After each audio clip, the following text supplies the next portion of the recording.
Okay, here we go. I've turned the microphone on. Can you hear me?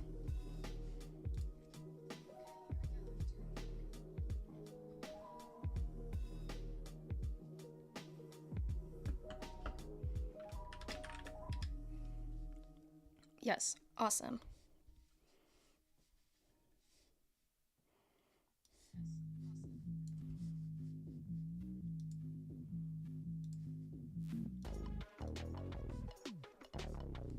Just about ready.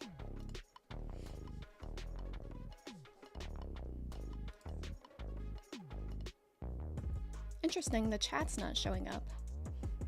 There's the one hello from Kevin, and that's it. The rest of it's not there. Oh no. Okay, stream health says excellent, other things say not excellent.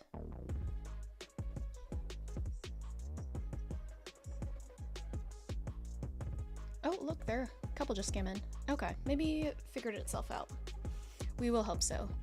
So here we go. How's it going, everybody? It's been a while since I've been streaming. So if you're new here, my name's Mikaela Caron, and I stream just about iOS development. So I've been making an expense tracker application, and I had a big hiatus for a while because I haven't streamed since about January because I was traveling. So I just got back home.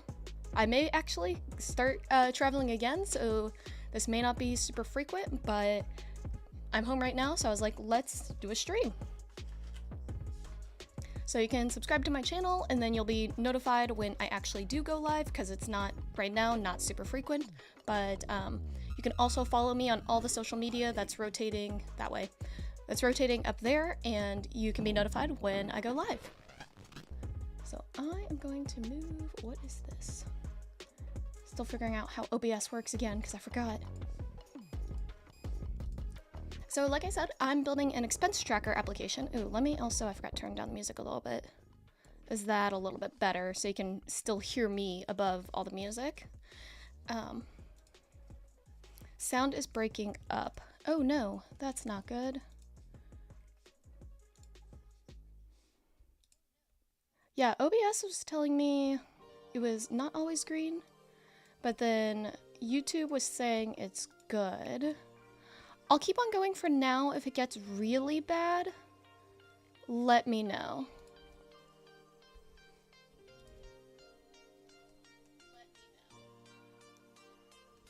Okay, and the music should be in the background, so it shouldn't be too loud, so hopefully it's all good. Otherwise, let me know as well. Oh, it was your iPhone. Okay, I'm glad that's an issue on your computer and not mine at the moment. So it won't affect everyone. You switched to Mac, better now. Awesome.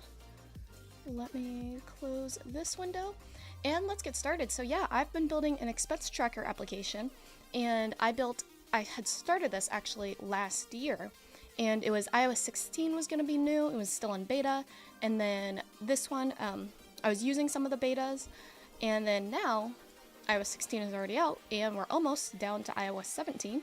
So what's actually going to happen is we're just going to still basically continue building this. Maybe we'll incorporate something new, maybe not.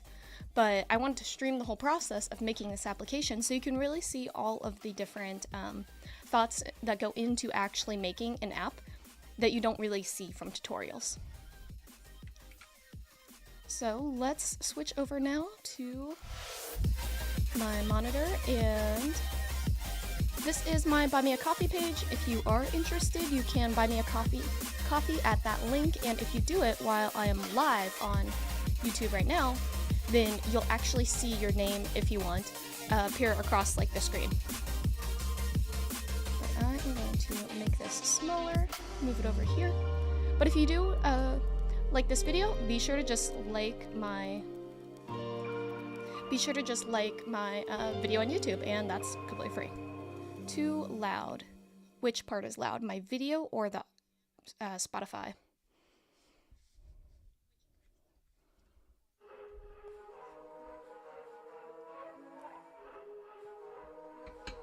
Music.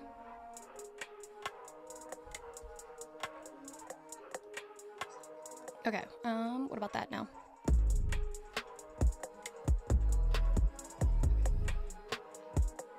Still low, it's still kind of high. There we go. Okay, that should be a little bit lower.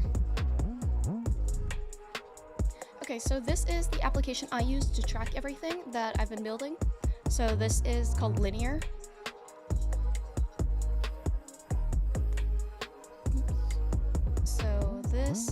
So this was what I was working on.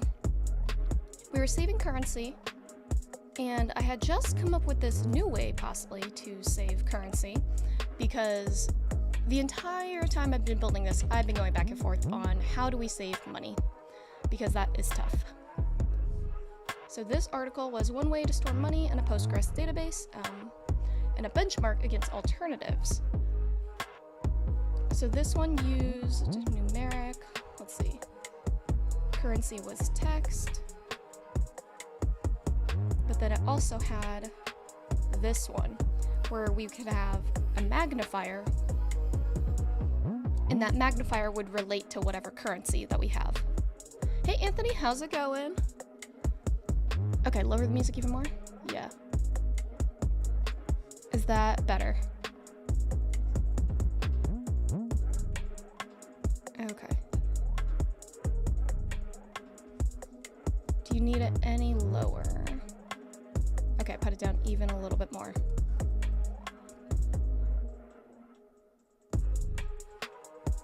Wow, it's amazing how loud it is when the little sound thingy is like barely there. Okay. So let me know if that's better. It should be like a good amount lower.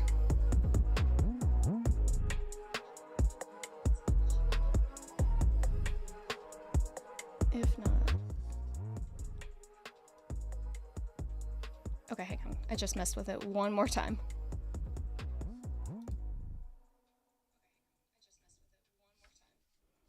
Okay, that sounds good.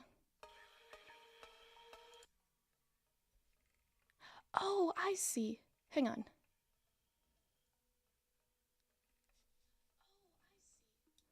Now it's gone. Much better.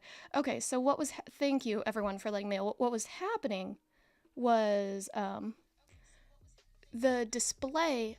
I had two music sources when I thought I only had one, is what was happening. So the other one was overpowering, and even though I was lowering one of them, I actually wasn't lowering the right one. Okay, there we go. So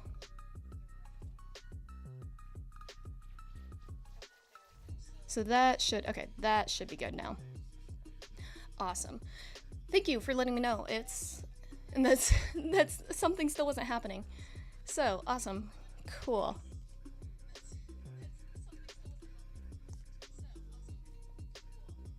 Let's get into it. So, I was looking at this article for how to store currency, and changing this, which is nice, but and probably would be a good way to do this in the end, but I really went back and started thinking about how I'm using this application and who I was building it for. So this application was mainly going to be built for one person, like freelancers, or a one-person business, or basically just somebody who doesn't have a ton of incoming and outgoing transactions.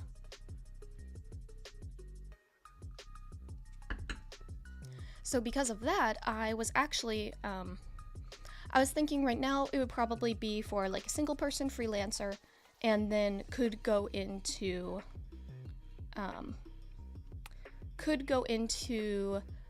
expanding a little bit more, or if you maybe have two people. But it was going to originally start with like people from the United States, because that's where I am from and I know taxes and stuff around here, and then later go international, so that's why we have currencies that can change. But I've been thinking on this further, and I was thinking, I don't know, I am really designing this for people who are from the United States, so maybe if I made it so that, or it's like, I don't need to make it I don't need to make it ready for like international currency, because that's like pretty much not where the application is at yet. So while I do think this is a good article probably to use, I'm probably not going to do it right now. Hi Sensei, glad you're sharing. Hey, how's it going? Daveview Tech bought me a coffee. Thank you so much. And I finally made that stream alert really big so we can actually read it, because if you watch some of my past streams in this playlist, the icon was really small, and I finally like made it gigantic. So thank you so much. Okay, so setup. Oh wow, this is actually using Docker everything. That's awesome. So we are not going to follow this article, even though I said in progress. We are gonna say this is canceled for right now. So let's write a note for me to read in the future at some point in time. Deciding not to do.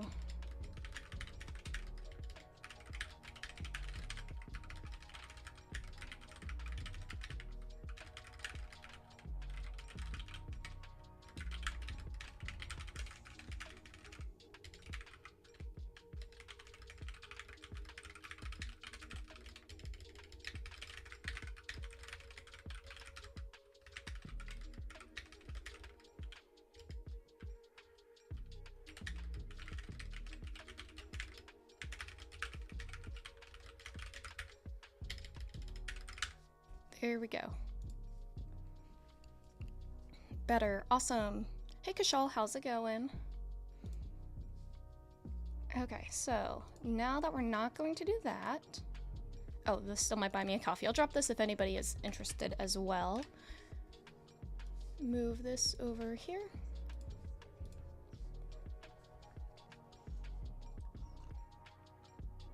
And here's everything we needed to do was... I have labeled everything either iOS or Vapor, so it's either the iOS app or the backend. What are features, what are improvements, some other questions I still had, and then a basic, this is a little estimation.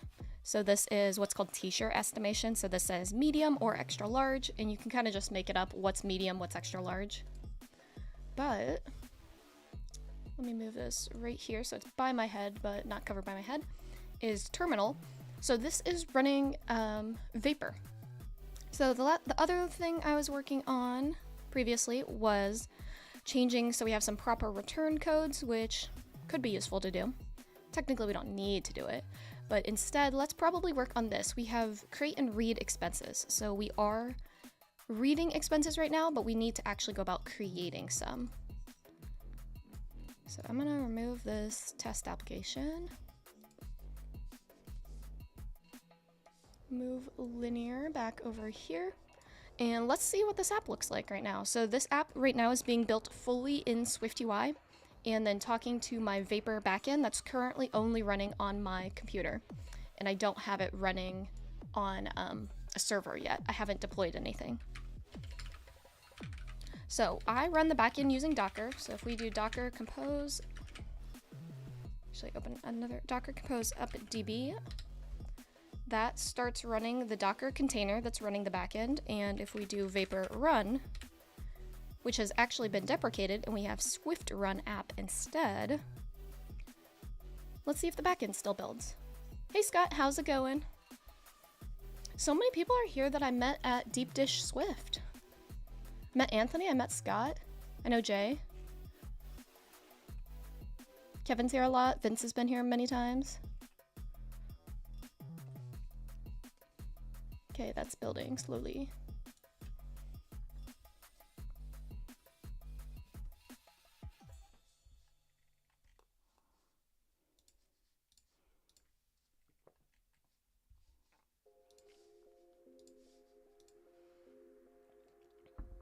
Building.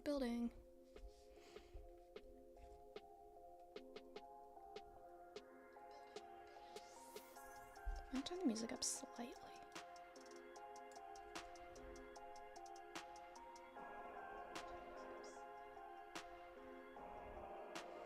Okay. Oh, there we go. It is done. So if we look at this, we can see it's done because it says server starting on 127.0.0.1, which is my computer. And then there's a couple warnings here. They're fine. I'm not going to fix them. You've been to one of the iOS Dev Happy Hours. Pretty cool. Yes, thank you. iOS Dev Happy Hour, for anyone who is not familiar, is loading. Our next event is actually next weekend. So this is a monthly online meetup, and you can just chat with other iOS developers. And so if you click register now, it'll take you to an Eventbrite page and you can see what it's about.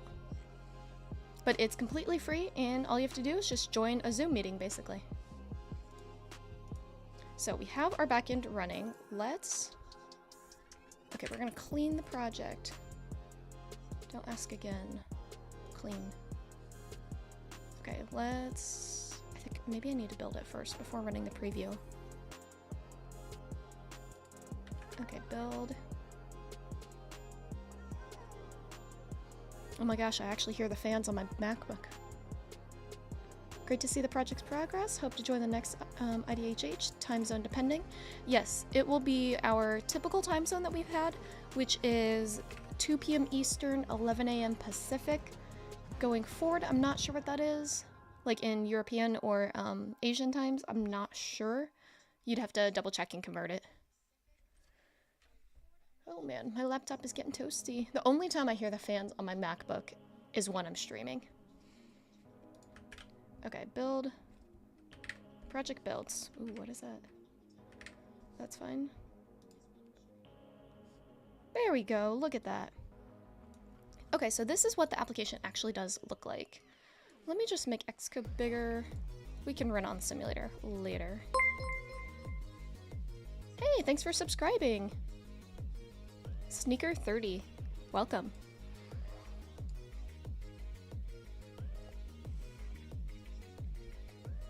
There we go. So this is what we have.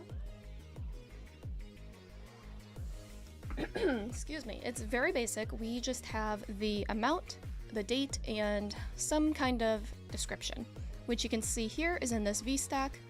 As you can also see, we have not formatted the date yet, which is totally fine. We'll get there. So right now we want to add a new expense. So this is the expense view. I do have, is creating expense view.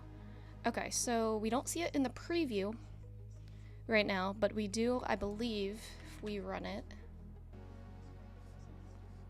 Here's our simulator. We do have a plus button in the top right. Okay, so this is what it actually looks like. We have dashboard, income, expense, settings. All of these are not usually connected. Actually, this one is connected. Look at that. We have expenses. That's what this view is showing us. So that's actually this code. Income, which is not built yet, and dashboard, which is also not built yet.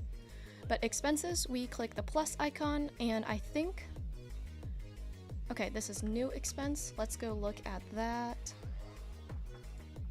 I think I made it this one. That's the view model. No, it isn't. Yes, it is. That's some model. Expense form view, that's what it is. Yes, because this is new expense right now. So if we go back over to here, yeah, this just says, when we click it, it says add expense, because we haven't done that yet. So let's get started doing this. I think, yeah, we are pulling these values from the database, and we have the keyboard coming up. That doesn't really work super amazing, because yeah, now the $sign's gone, but that's okay. And we could type something, but nothing happens when we click add. So let's do that.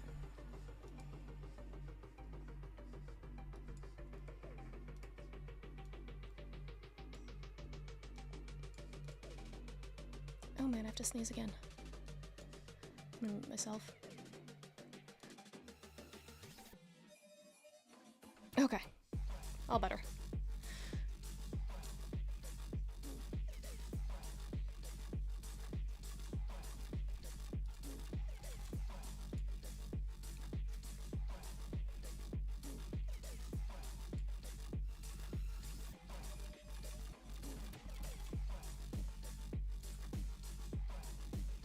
No data.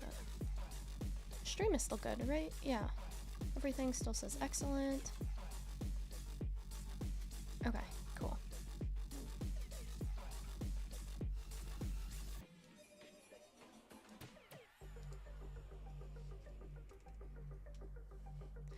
let's do something. So we are fetching these values from the back end. We can see that we have fetch accounts and fetch expense categories. So that is all of this. Let's now, we need to get the values out of the form and put them with the add button to actually add it to the back end. So we have this view model that we'll probably end up using. And I say probably as in I haven't looked at this code in like almost 4 months or so, or 3 months or so. So now you get to see how well do you actually write the code that your future self, as in me now in the future, can understand what you wrote at the time. So we have fetch account, fetch expenses. Ooh, look at that. We already started adding an expense.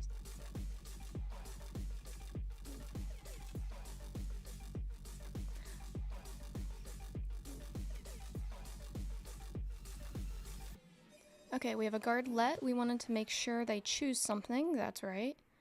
We should probably also ensure that they put an amount that's not 0.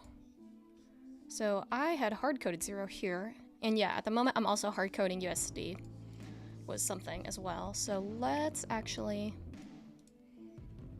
Where's amount?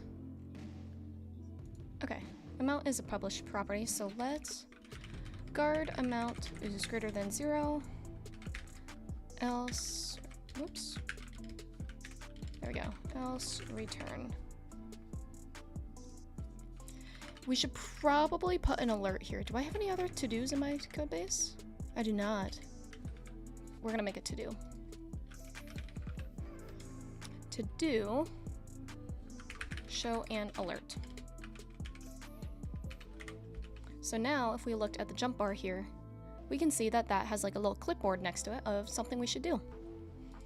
Show an alert, and here now we could put amount right there. Oh, cannot convert double to expected type. Oh yeah, I made this an integer, so let's fix that. And the date. Oh gosh, we need to get the date. Okay, date is right there.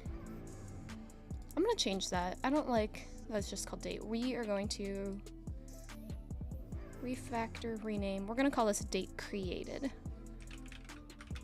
Because for one, the word date is a keyword, like right here. So I'd rather not use a keyword.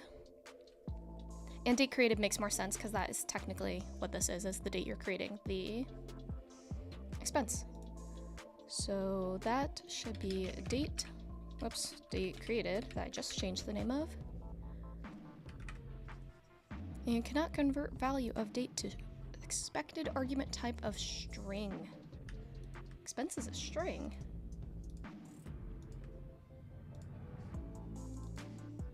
No, I did make it a string. Why did I make this a string?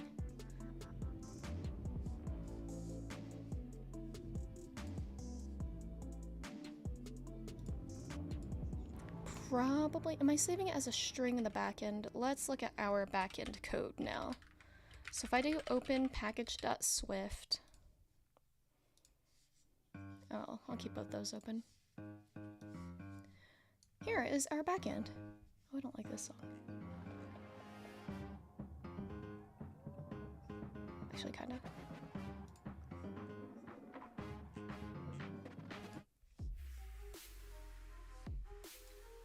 Oh, here is an expense and the date. So date is a date here. I think it's a string because that is probably how it has to be for this date picker. I want to say maybe. So let's go and change this to date created. That's a date. Oh, but okay, so it's my model here.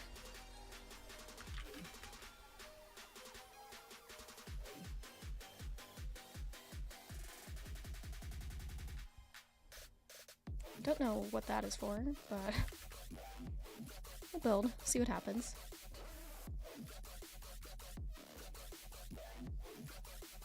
that built, right? Yeah, build succeeded. Okay. Interesting that I made that a string. It's all better now. Ooh, let's see if we run it. Do we still get the right thing, though, showing? Oh no!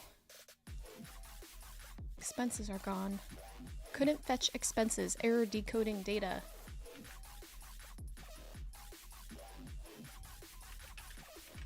What happened? This is probably why it was a string. Okay, fetch expenses broke. And this also, the way I wrote this was almost confusing because I wrote it so that I could unit test it, which does work and I can unit test it, but I forget how it works every time I look at it. Because we have a view model that then talks to, you can see right here, it has a network manager, so this is a network manager, and actually what it's doing is the actual call is made on this HTTP client. Oops. Which, oh, that's the protocol. Maybe it needs a decoding strategy for the date. Yes, most likely. That is probably what it is. Oh, hey Danny, how's it going?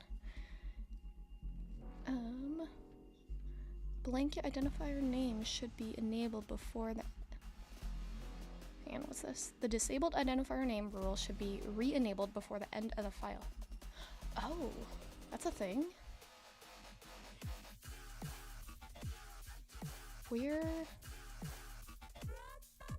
I'm just gonna get rid of this and see what happens.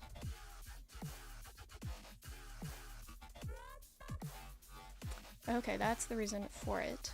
Let's do discard.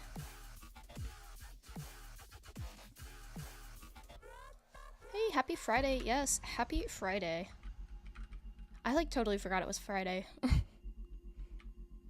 Okay, I'm doing SwiftLint disable. So we can disable rules in SwiftLint, and that's what this is technically there's a rule that says like variable names, that's what it means by identifier name, should be between 4 to 40 characters. But this, for get input, those are, 3 characters, and that's why I put the disable here. But it said it's a blanket disable statement that you should then re-enable. So what I am actually going to do instead, disable,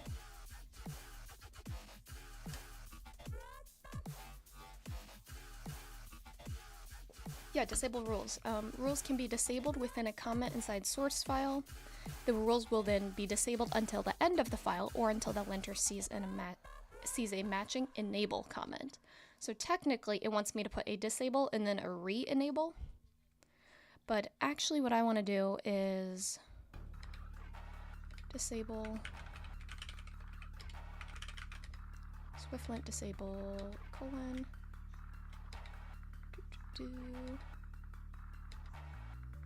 right here. I wanted to actually do SwiftLint disable next. Let's see. So that will only pick up then the next one.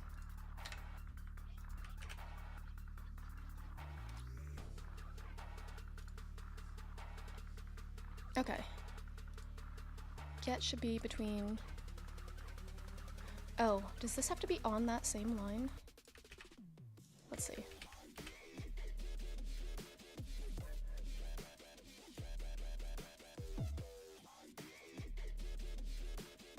Did not trigger a violation. Am I doing this wrong?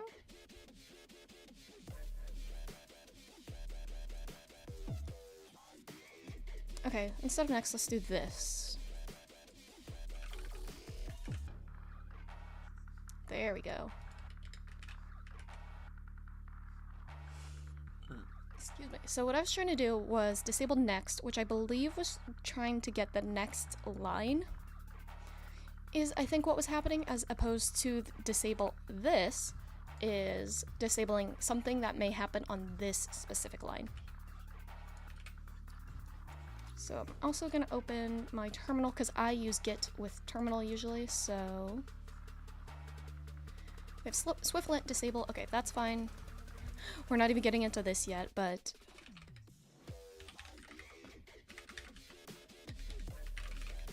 there we go. Okay, so we just want to fix this one. We are an HTTP client. Is this in utilities? It is.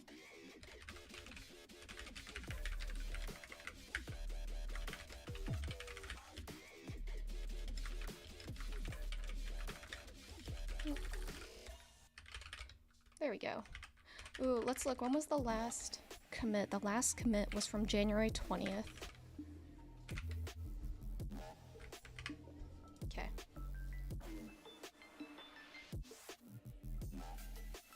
Error decoding data. Let's now actually look at what happened.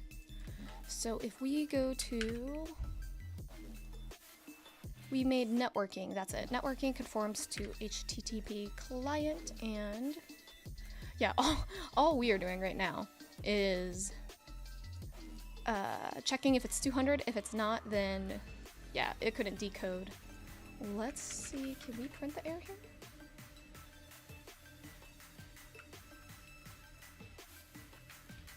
No, because it's not going to throw an error. So I would have to redo some of this and put it in like a do catch block to actually get what the error is. But yeah, as Danny said, it's a date decoding thing.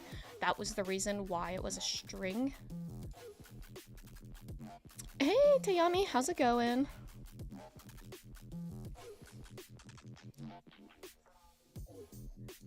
Let's see, let's make a JSON, let's split this out. So we have JSON let decoder equal JSON decoder. So instead of this, we will use our variable, and then we can do decoder.date decoding strategy is equal to, I don't know if it needs to be an ISO date, but we'll find out very quickly. So let's run it and see. Haha, that's what it was. It needed to be ISO. So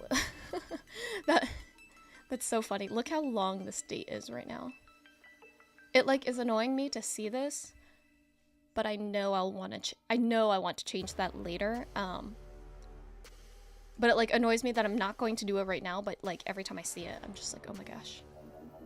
The date is so long. Okay, there we go. So let's commit that we just fixed. So if we go back here, get status. So we need to commit the networking file. So let's add networking. We need to change. We already did this one, that one's fine. We didn't do anything on our network manager, but we did change expense. And also, if you can't tell, this project is set up right here as a, what is it? Universal application? Is that what it's called? Where this is actually a macOS iOS project. Oh yeah, did it say Eastern Daylight Time? So specific. I appreciate it being that specific. We gotta know. You know what's funny? These are actually probably accurate dates too. Maybe. This January, that was the last time I was doing this. I don't know if those ones are accurate. I feel like this wasn't done by that point, but these ones are probably accurate. But that is funny. Very specific. We gotta know. Okay, the view model we changed. Yeah, we'll commit this file because we did that. And the last one is expense form view. Yes, we changed the variable name. So yeah, let's add everything to Git. Commit this. And this was all because we changed expense date to a date rather than string. And Tammy, we were talking about using Git, so if you want to see it in action, this is how it works. What architectural pattern is this? I am just using normal MVVM, so that's model view view model, mainly because there are others. like MVC or using TCA, but I didn't want to do that because I haven't done TCA, honestly, and this is pretty straightforward in what you'll see in a lot of tutorials. Hey Robert, how are you getting that file list in Git when you add a single file? Oh yeah. So you mean how if I did this, when I do, wait, this list is what you mean?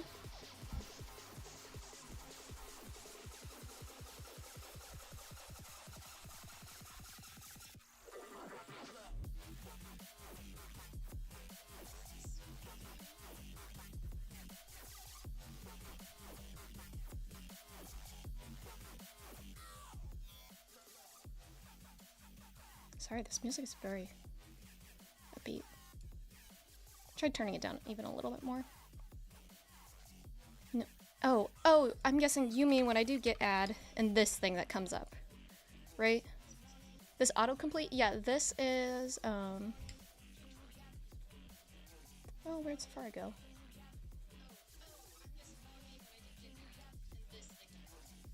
Oh, Safari was over here. This is called Fig, fig.io. Wow, why did that not? That didn't go to the website directly. So fig.io, this is like literally how it says, it's like autocomplete for your terminal. So it's super cool. Yeah, it allows you to do stuff like this. Like it has autocomplete come up of like files that you may want to type, or if I were to do like more git commands, so like if I start typing git, all like, what is it? The command itself comes up like what git status is, and it tells you show the working tree status. But if I were to do git commit, it tells me record changes to the repository. So we want to do, oh, actually we're not committing anything right now. We're done. Oh gosh, whoops. There we go, yeah. So that's what that is. I dropped the link to that. It's super cool. I really like it. Okay, we were in the middle of changing our expense. I don't know why we had to do this. This is obnoxious. I think it's because of how the backend actually connects everything. It calls it an ID value here. It's probably because something like this, with how this works, but it's fine. We'll find out soon enough. Not like I wasn't the only person who wrote this code. And I don't know how it works. Where were we? We were in the view model file. Yes, because we were down here. So one thing about using SwiftLint is because I have it on, we're forever gonna have this warning that says to do violation until I fix it. It's fine. And then we have initialization, that one is fine. So we have a new expense. We are getting, yeah, we had to do it because of however this works here. So we have identifier for category, account, description, amount. We are hard coding USD and date created. That all looks good. We have fetch expenses in our network manager. We also have fetch accounts. Where is that one? Oh, I was opening the wrong one. Okay. So we have expense form networking manager. And then we had a different one as well. So, okay. So here's fetch accounts and fetch categories. Yeah, now we need to actually write the request to send the data to the server. So let's make a new function here. And it's going to call the client, this HTTP client. We are doing, I wrote this to be generic so that we can pass in any codable value and do any kind of, what do you call this? Do any kind of model, as long as it conforms to codable. So we have fetch and we have send data. Okay, we already wrote send data. So we have send data, it is an HTTP method. Okay, so that means we could pass this as a post request. Ooh, and I even, look how smart I was when I wrote this code. Let's see, when did I do that? I wrote this code December 30th of last year. I wrote it so that if it is a post request, then what is this? JSON decoder, what is this decoding? From data. Okay, so I wrote this where if it was a post request, we want it back to a 1. If it is a put request, why? Is that the same code? Yeah, I wasn't so smart. Hang on. Oh no, here it is. So if it was a post request, I'm expecting back 201. If this is a put request, I want it back at 200. Interesting. Okay.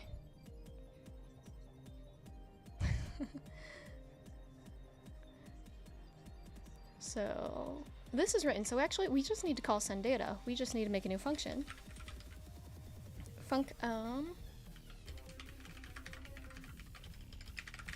Create expense. We will need an expense here.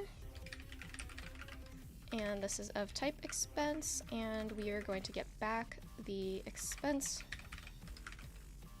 And we have let URL is equal to probably this URL with a different endpoint. How did you get the date of when you wrote the code? So I right-clicked on, you can right-click on any line in Xcode and then click show last change for line. And this is built into Xcode as like how they use Git, because I use Git usually in the terminal, but Xcode can recognize like stuff with Git. That's why there's this like blue bar when I'm changing stuff. But this is how you can see the commit itself, and you can even email the person because emails are attached to every commit. But you can click like show commit, and this showed me in this commit what were all the files that I changed at the time. So I added that function. I had added some things here, and I added the picker whenever I had done this on January 20th, which I think was actually the last time I did this, last time I was coding live. But that's how. It's really cool. Let's do this.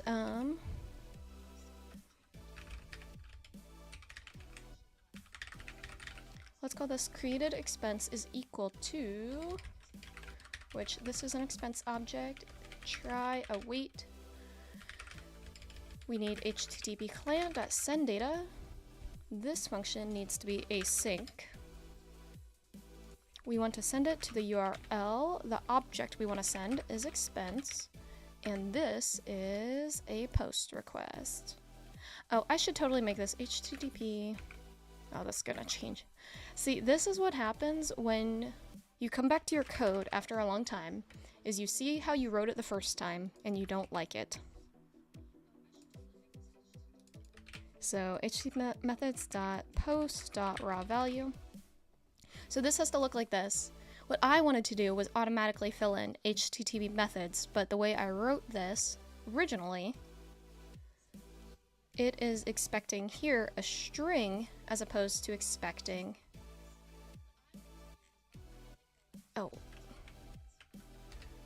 as opposed to expecting an HTTP method object. Okay, I'm gonna make it work first, and then I'll go back and do that refactor. Okay, so we have this. Why is this an error? Errors thrown that are not handled. Yes, they are not.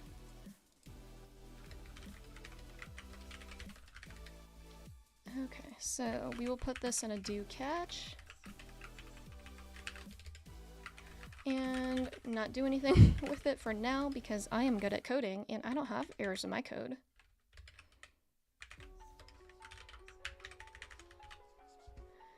Okay, error creating expense.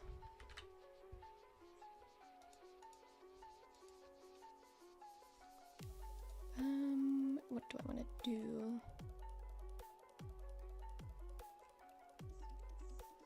Actually, yeah, so we will not actually put this in a do catch. We are going to put that async throws.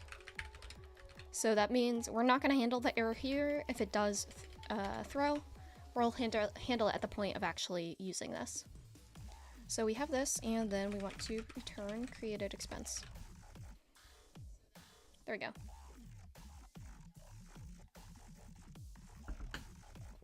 And the endpoint is most likely expenses. Whoops. There we go. So now in this view model is where we want to actually call this. So we want to call network manager dot create expense. And this also needs to be an async function. And this will then now need to be in a do catch block.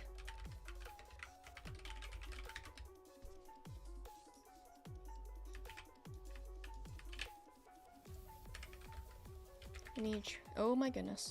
What? I had clicked the screenshot button. So here we're just going to not handle this because I don't write errors.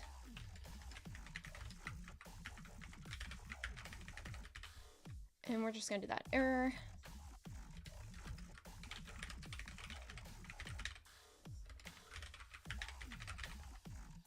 Ooh, new expense is actually what we want to use here. There. Okay. So there we go. And then what do we want to do? When we call add expense, that is going to be called in our view. Wherever right now we are printing this, we want to call view model.add expense. This now needs to be wrapped in a task because it is async. And this needs to say await. And actually we don't need to do anything with the result from this. We could just do that. Because I don't actually care about the object that comes back to us. And if we go back here,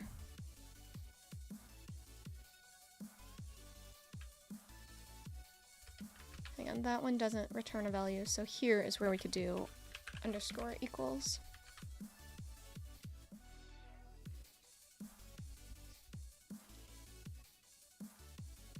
How do I type that emoji so fast? Oh yes, that is another awesome, what is it, plugin thing I have on my computer. It's called Rocket.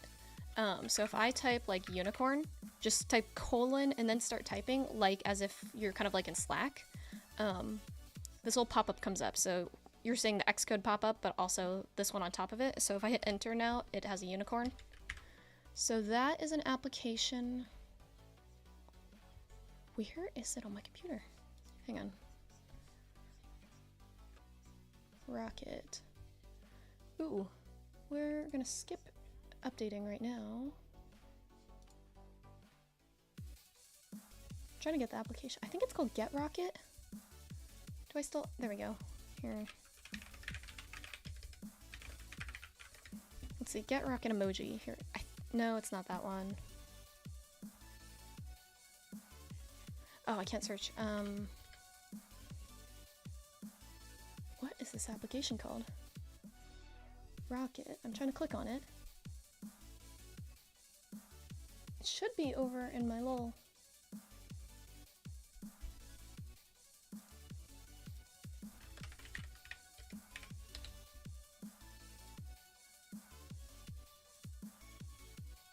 Okay. Here we go.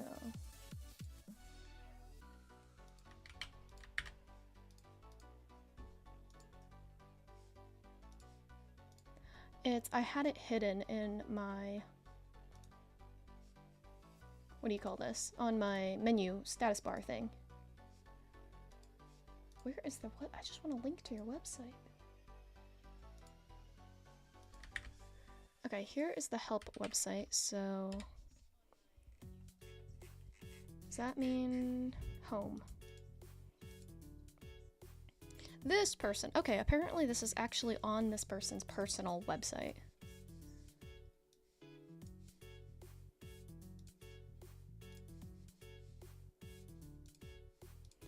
Okay. Here is the link, finally, to this. It's this person's personal website, and then it's an application called Rocket. So Rocket's a free Mac app that lets you type emojis faster with Slack-style shortcuts, so it allows you to use the colon, but then you can also, what's super cool, enable and disable what applications it works in. So like you disable it doing that in Slack, because Slack already does it. But like I have it enabled for like terminal, like it's then like by default enabled for everything else. Will you add modularization? I can't, oh my gosh, I can't pronounce that right now. Later for this project. That is a really good idea, and I've been looking into that lately. I do want to do a hackathon project for Hacktoberfest, which if you've never heard of Hacktoberfest, I don't want to derail this, Hacktoberfest. So Hacktoberfest is a month-long open source like celebration, so you contribute to open source projects, and I want to create my own iOS app that others can contribute to, and it's very simple to contribute, like as a complete beginner, because a lot of big projects, they're hard to jump into. So I want to make a Hacktoberfest project that beginners can also contribute to, and with that, this is how it goes back, I do want to modularize the project a little bit in the way of like using one Swift package possibly to do everything, rather than right now, if I were to add a new file, the Xcode project in this would change, and because of that, it's very easy to have merge conflicts in the Xcode project file. So I do want to modularize this code base eventually, because I'm the only one. I low-key don't care that much. But for my Hacktoberfest project that I want to do, I do want to do that. Oh gosh, I have many text messages.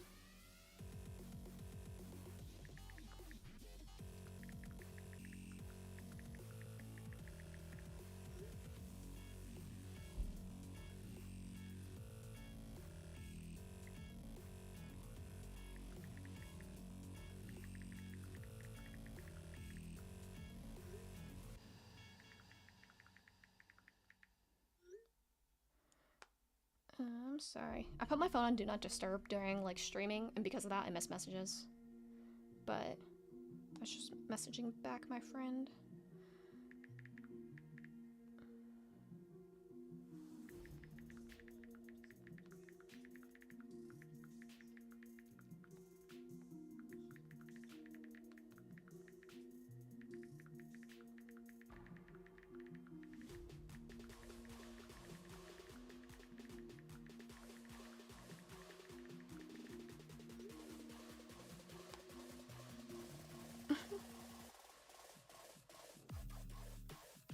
Hang on, I'm grabbing my stream link to this stream and telling one of my friends, hey, come talk to me while I'm live.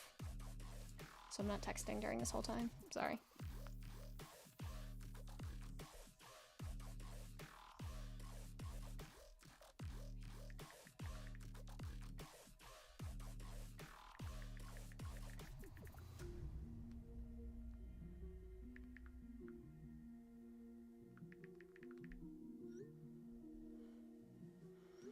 Okay.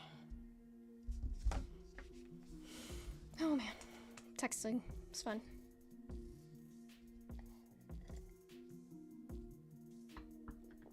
Okay, so now we wrote this, now we need to test it and see if it works. So let's run it. Okay. If I click this, let's use, I was like, it's not May 12th. And then I was like, oh no, it really is. So let's say 6500, an account, let's say it came out of our checking account, the category.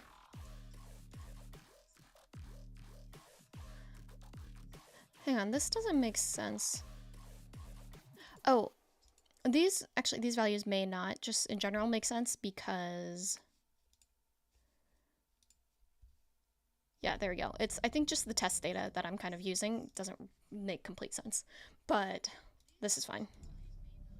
So let's say adding my first expense in the iOS app. Okay, if we hit add, error. Can't create expense for that expense. Ooh, we got back a bad response. Ooh, and here we can see then on the Vapor side with that endpoint, the issue was value of type date required for key date. So the endpoint that we just hit was post expenses. So let's go to our expense controller. Because we're writing the front and back end, we can see what happened. So we probably did this endpoint and we tried to do, oh, not that one. Post was create. So part of this was expense, whoops, date. Okay, so date needed to be a date. Technically, how did I've done this before. Because we want to send it as a date object, but JSON doesn't have dates. JSON has strings. Ooh, you know what I probably need to do?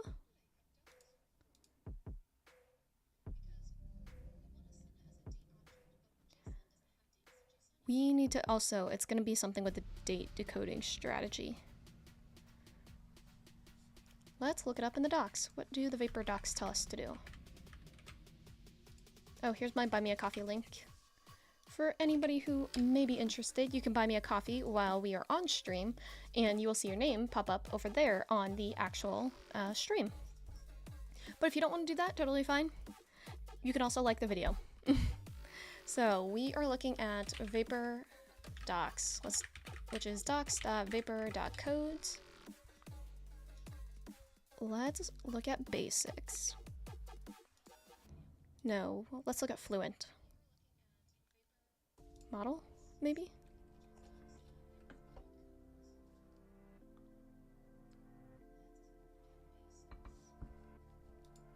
Timestamp.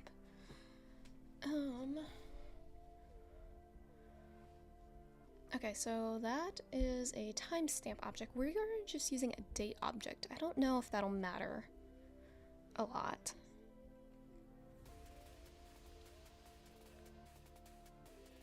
So by default, oh, okay, so the timestamp can define what that format is. We just did the decoding strategy as ISO. We should probably do the encoding strategy as ISO as well. Let's try that first. So as you can see, I don't really know what I'm doing, and that's the whole point of this stream, is looking at the docs and figuring out how to go about doing something, and really seeing it, because if this was a tutorial, we wouldn't have this issue. Like, somebody would already have written this properly so that they don't run into this issue during some kind of tutorial. But here, we don't do that. We just write code and hope it works. Okay, request.http body is equal to, so let's make an encoder is equal to JSON, not decoder, JSON encoder. And then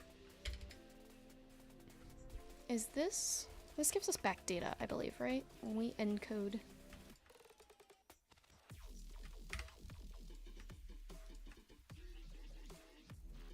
Yes, this returns data. So let data, or I don't want to call it data, let is equal to encoder.encode. Whoops. We want to encode the object, and we want to do encoder.date encoding strategy is equal to, oh, what were those options?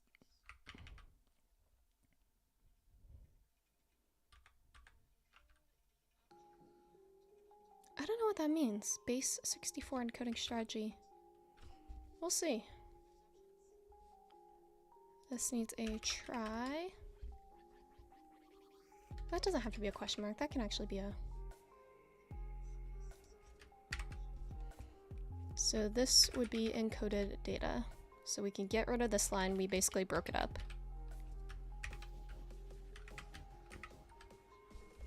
So if we go back to expenses and just look at it,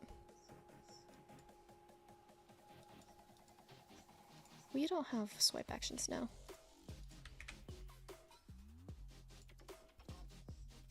So if we run this, look at expenses, we fetched more expenses. Yes, as a beginner, I always wonder to do things because on my own, I run into issues and can't resolve it. Yes. And that is just part of being a beginner. You just don't know how to do things because you haven't done them before. So this is to really show you, like, there is a lot tutorials figure out for you because they know how to. But when you try doing it on your own, you run into issues because you just have never faced something, because it was not obscured, but they just don't show that in a tutorial because they don't need to. It's part of being a senior dev too. Yes, it is usually then with different concepts, basically. Seniors also have no idea what they're doing half the time, sometimes too, but they know they know how to do things that they've done many times. It's just with different concepts. Like if I was to write all of this using like combine, I'd have no idea what I'm doing. And if you don't know what combine is, it's okay. Neither do I.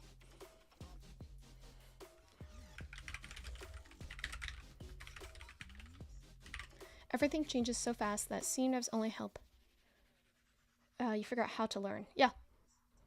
Yep, figure out how you like learning, and that can also help you because we all learn differently. But then once you know how you learn, you can then figure out how to learn different concepts too.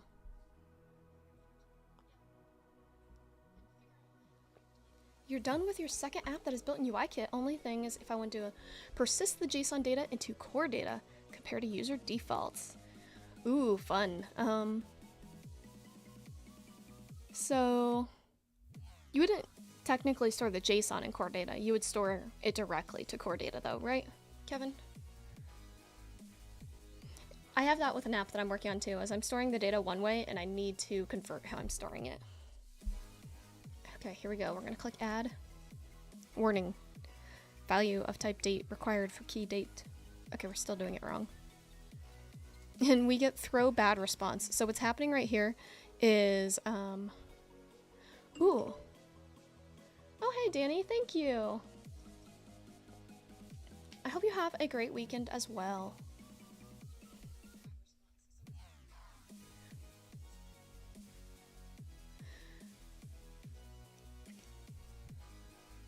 Hang on, this says throw bad response. We're not getting back an HTTP. What is this response? Hang on. What's coming back? So I put a breakpoint. Let's see, what is response actually? It's a 400. That is a URL response though.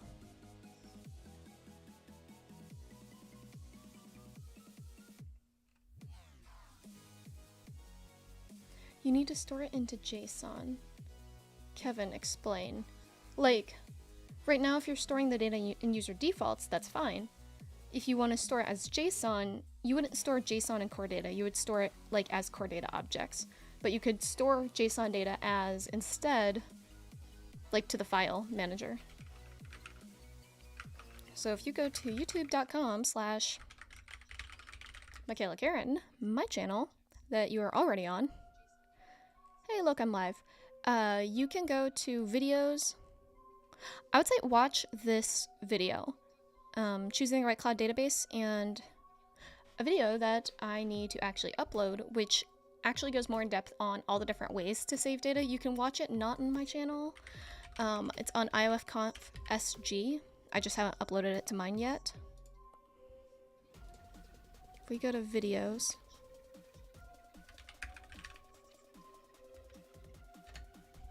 Oh my gosh, did that search and see my name? Do you know Safari can do that? That found my name on this thumbnail. Well, that's cool. Here, what's an app without data? So this has 300 views. Not on my channel, and I actually haven't advertised it. I need to upload my own.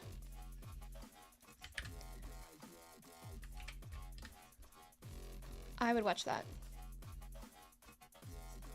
Just dump everything into user defaults. You can. You can, technically. Let's look at that. Okay, we're gonna stop that. What is expense? So expense is a date. And we're expecting a date.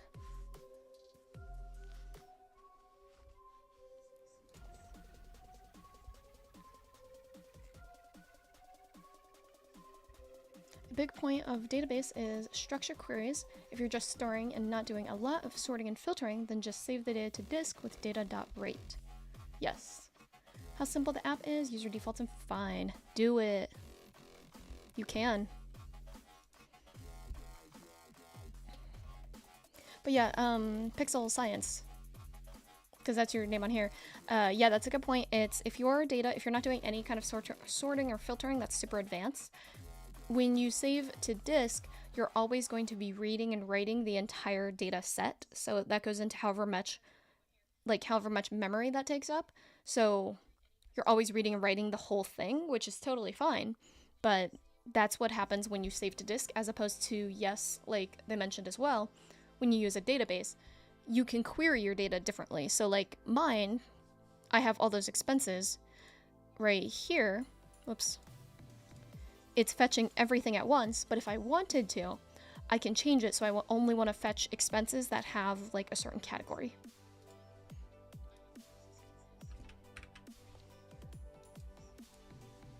Okay, so we are still running into not being able to save this date.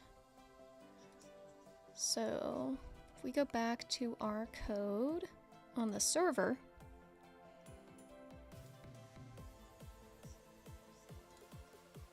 so instead right here, I'm running the project in terminal.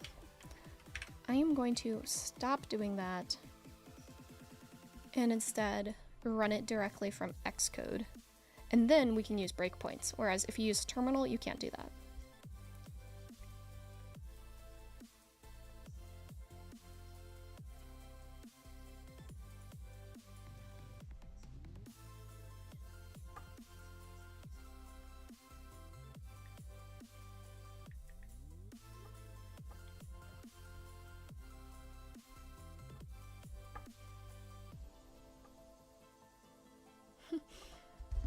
Okay, run, yes. There we go. So now that it's running, let's run the iOS app and do the same thing. So here's our other Xcode. I'll just put it on top for right now. Then we go to expenses. So we saw the get, so that's what we were seeing in terminal. We see the same thing in the console.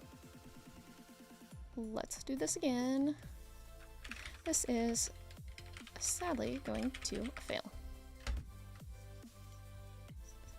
And let's change this to 1200. Choose account. This is a new expense that came out of our savings account. And equipment. Okay, we hit add. Ooh. Why did we not hit my breakpoint? What just happened? Post expenses. That should have called this. Let's do it again. Oh, because, okay, we didn't hit the breakpoint because technically it is failing on the first line. So if we do rec.content.decode, we want to decode expense.self, and I spelled self wrong.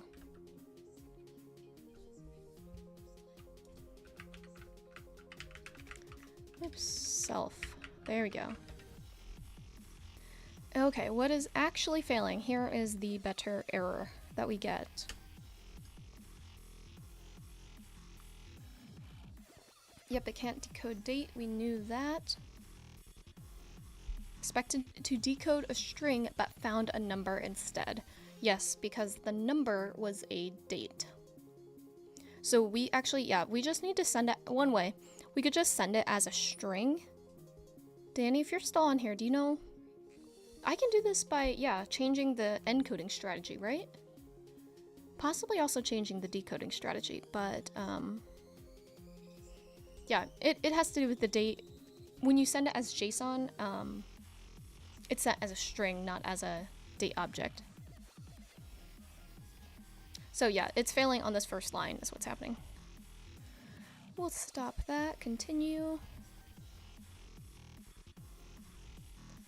Okay, so how do we want to do this? Oh, that's probably why I made it a string in the first place, honestly.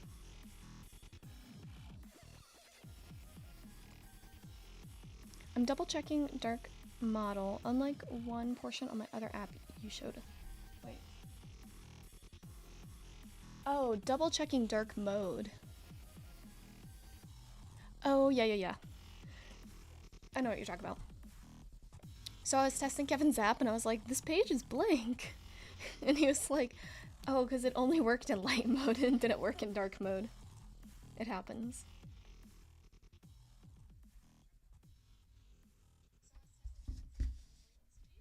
Okay. Oh, this line is slightly too long. Okay, I'll break up this line. I don't really want to, but I will. There we go. But okay, how do we want to fix this? We can fix this by converting this date instead of sending as a date object, we send it as a string. So let's make our date string. What do we want to use? We can use date formatter.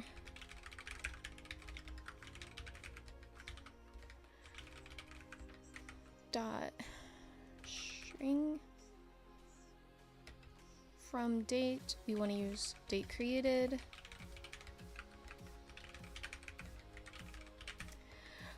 Oh, date format is equal to, can we just write ISO? That's a thing we can do, right? Hang on, we can totally do that. Or is that?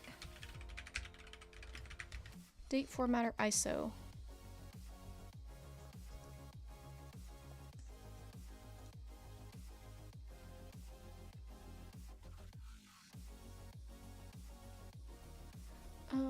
That's setting the locale.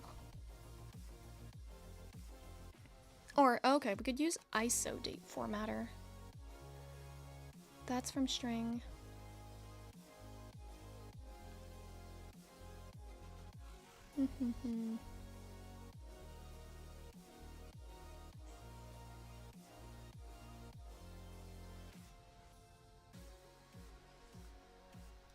Let's do that. ISO date formatter. And then we do date formatter dot. That would create a date from a string. We want a string from a date. Okay, that's literally the line that's below it. What does this say? Create and return an ISO date format representation. Okay. Let's call this actually date created string, and let's try to pass this rather than the date. Let's see. Cannot convert type. Oh, that's why this was a string. That is why. Hey hon, how's it going? Oh, I have to undo the change I just made. Looks like I was doing this correctly when I did it the first time. Ugh. Okay, let's build it and see. Okay, we build succeeded. Okay. Now, yeah, it's decoding it because that's a string, so it's showing us the string that's in the database. Good, how's it going? I am working with dates and date formatting. Success, kid. Okay, let's see if this works. First, expense from iOS. Let's choose a category, an account. We'll do that. If we hit add. Oh my goodness. We're still getting this issue. We're getting a different error now, but it's still an error. Is that we can't create an expense because of a type mismatch. Expected to decode a string, but found a number instead.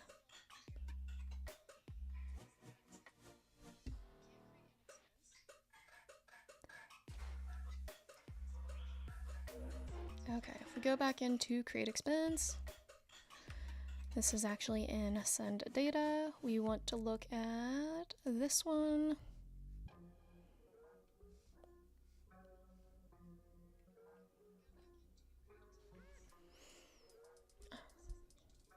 I don't like dates. This could have been done if I knew how to do this. Okay, expense tracker, identifier,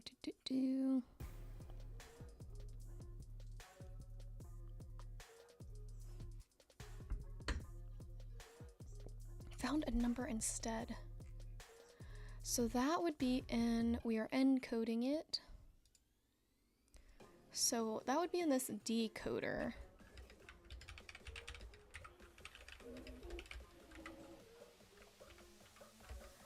Let's try that.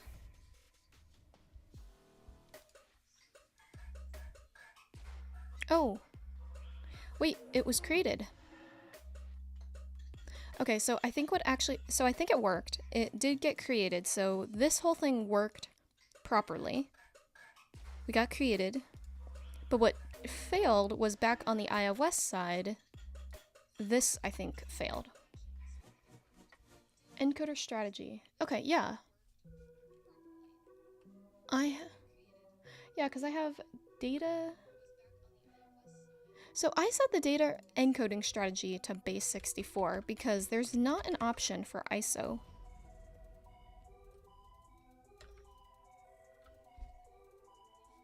Is it data encoding? Wait. No, date. Ooh, date encoding strategy is equal to ISO. Okay.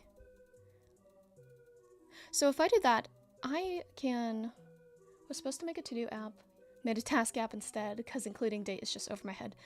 Yo, dates are hard. Dates are actually one of the hardest things, honestly, because dates have issues with time zones, and time zones then change. Dates are just very difficult. It's very annoying. And then, you know, what's even worse is people can switch time zones, and it throws everything off. It's very annoying. Dates are just annoying.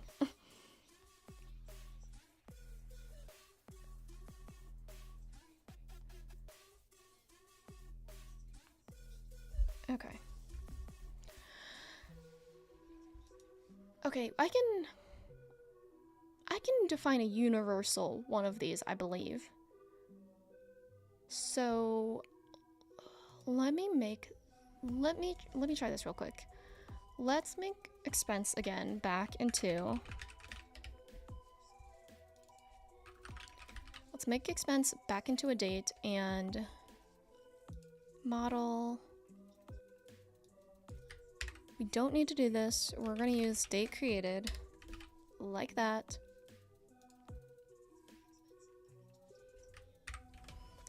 Did we build? Did we break it? Okay, that builds. We don't need to change anything on the server. Okay, let's run it now. Expenses. Okay, we created that expense. Let's try second expense. And let's use checking account, subscription. Let's change this to yesterday instead to make it easy. And I don't know how much that is. Okay, let's click add. Oh my goodness. Expected to decode string but found a number instead. That was the same thing that we just got, but did it actually work? If we close that. Okay, so we are creating it, we are not decoding it properly.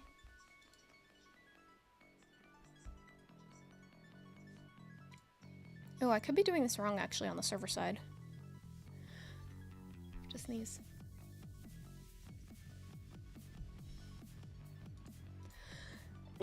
Oh, excuse me. Okay, I could be doing this wrong. But found a number instead. Did you? Did you though? Okay, let's split this one up. Encoder equal JSON encoder. Encoder dot date encoding strategy is equal to ISO. Change this to encoder. This doesn't need a question mark on it, actually. Oh, yes. Yes, it does. Oh. Okay. Let's do this again. Okay, running the vapor side. Okay, I think I got both. Y'all are watching. Let me know. I think I did encoding and decoding on both sides.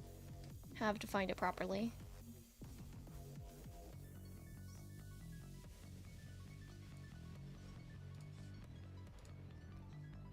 decoder.date encoding. Yes. Do I have both? I have the decoder. I have the encoder for this one. Here, I have not specified it for this one, but I think that's okay. We will find out.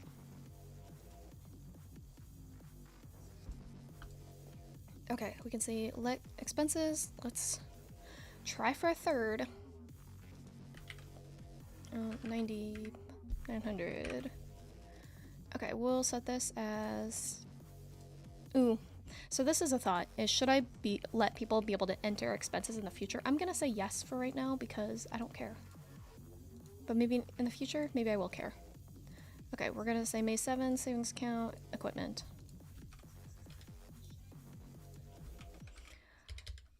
Third expense. Okay. Yes. Okay. Pixel Science said yes, so if it doesn't work, it's on you. No, I'm just kidding. Okay, here we go. Let's look at the console here. Add. Did it work? We don't have an error. We don't have an error on this side. We have not dismissed this, as you can see. But if we cancel this, we go back here. It's not there. There it is. Third expense. Okay, so we do need to set the date decoding and encoding strategy. We need to set this globally because we're not writing this every single time. That's very obnoxious. But okay, cool. Let's now commit everything first and then let's clean it up. Okay, expense tracker kit. Let's do expense tracker kit. You were right. Thank you, Pixel Science. I appreciate it because dates are hard. I hate dates. Okay, we are not going to commit this. We are going to first change it on this side. Where do we want to put this? We got to make a good old utilities. New folder. I spelled that right. Utilities. We are going to make this as a static property thing. Wait, was it decoder was the issue or was it the encoder? It was the encoder.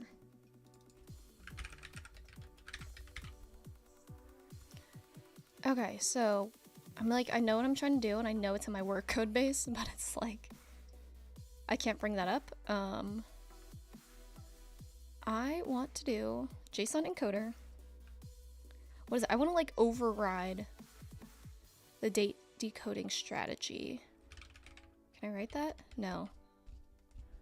Okay, we are gonna Google it. Set universal encoding strategy Swift. Okay, custom types.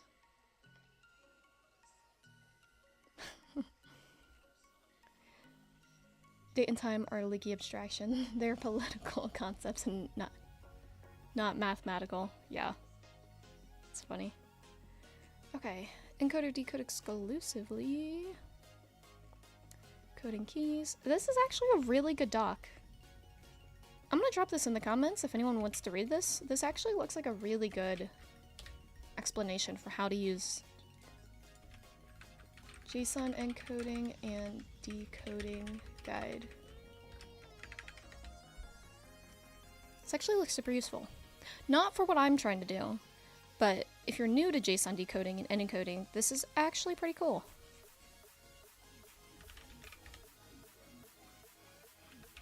Yeah, the word strategy is not even in this. If you think long enough, you can approach realistic speed, and nothing makes sense. It's just localized casualty.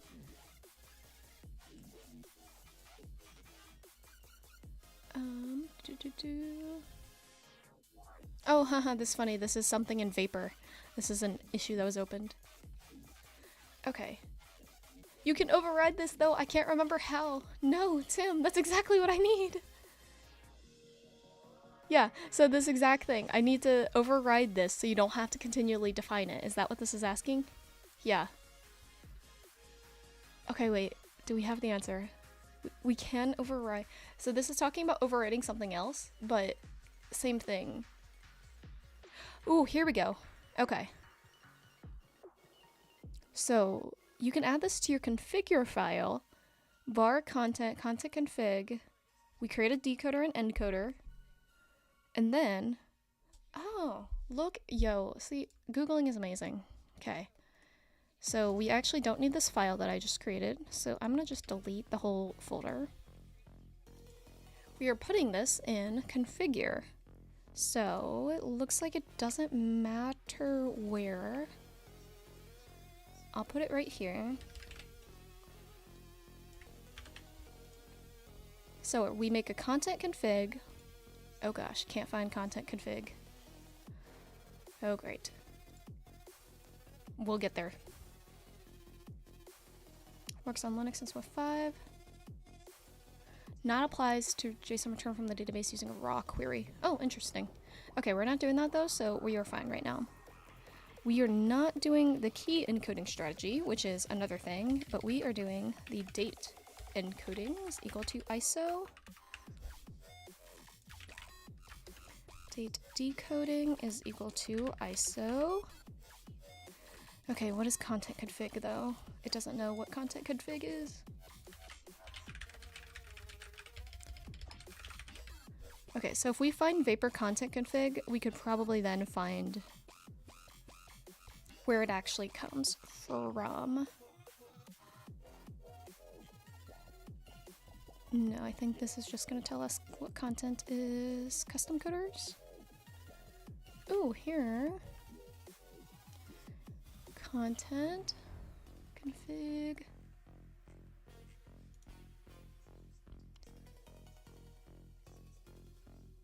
Oh, here we go. Content configuration.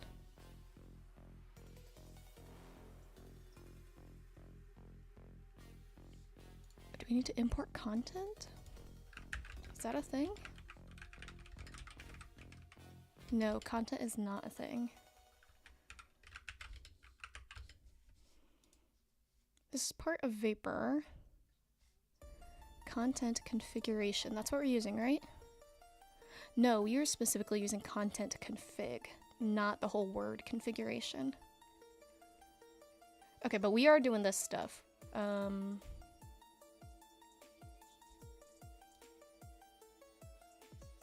Should this not say content config and should instead say content configuration?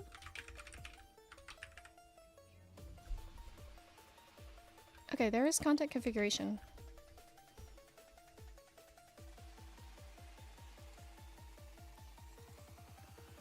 Ooh, services. What is services?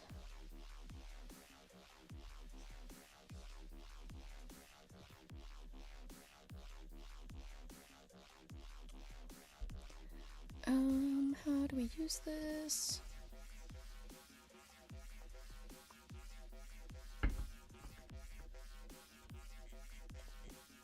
Okay, this is in, so technically we could find this exact file. And it has services.register content. Ooh. What would this be? I have no idea.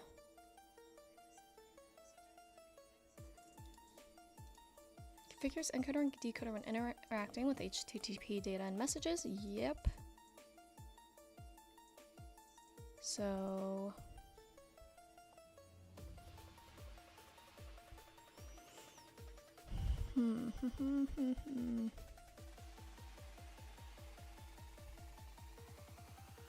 Oh. Is the default already ISO? It looks like it is.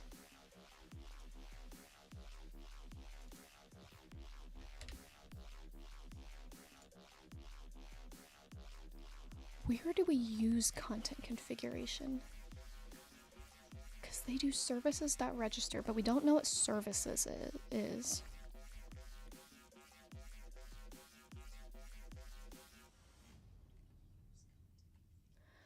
Unlike your everyday...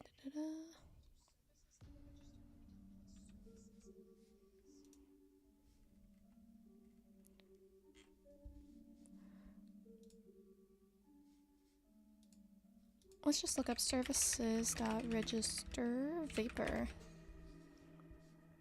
No, you don't need my location for this. Services. What are services? These are legacy docs. It's funny. Oh, a collection of registered services. That's specific. Is this link broken?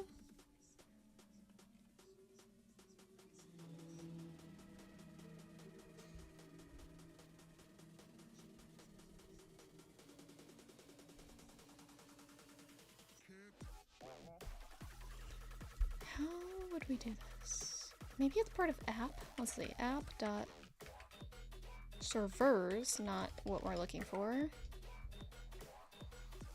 Databases DB environment.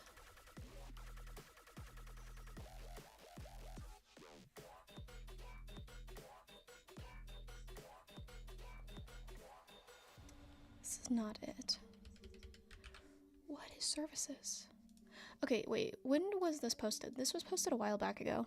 Yeah, this is 2018. We still need to use this in some way, but actually, based on this, which was last updated April 2nd, this does say it is the default, so maybe it was always the iOS side. Let's see, let's just comment this all out right now. By default, this might actually already be set. We may not need to change anything. Okay, let's see.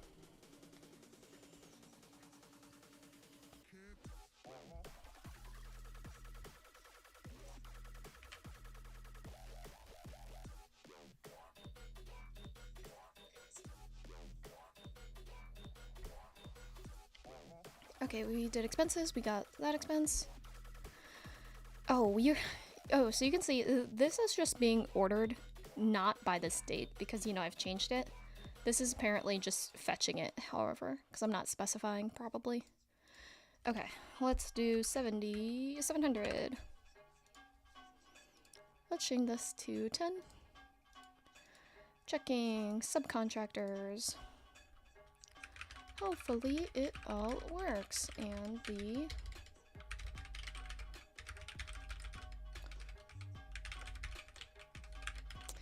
is set on the server.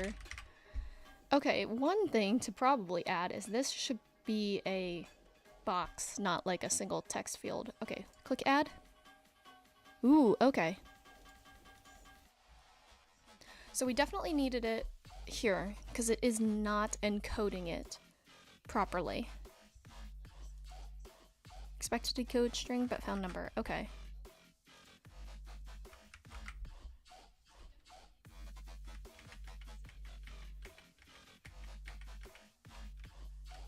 Okay, so we have that.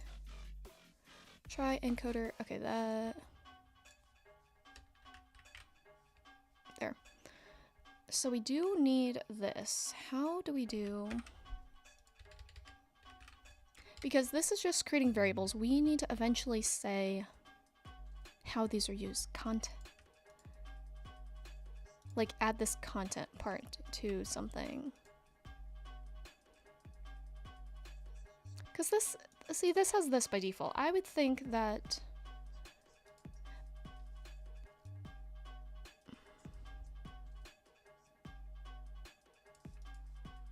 or we could just say default, but I would think default would then, you know, be automatically applied.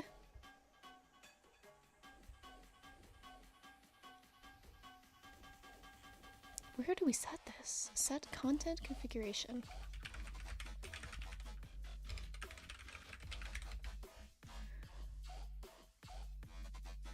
Okay, let's go back and actually read the official docs again. Ooh, Beginner's Guide to Vapor. Okay, let's see if we can figure it out by the docs real quick. If we can't, then we're gonna go to that tutorial, which will probably tell us. Oh shoot, it's already 1. When did I start streaming?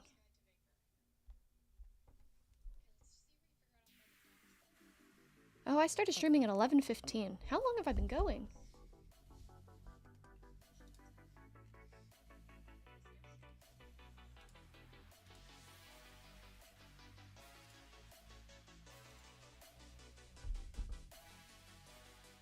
Oh, I've been live for almost 2 hours. Okay, I can go actually for only a little bit longer because then I have another meeting.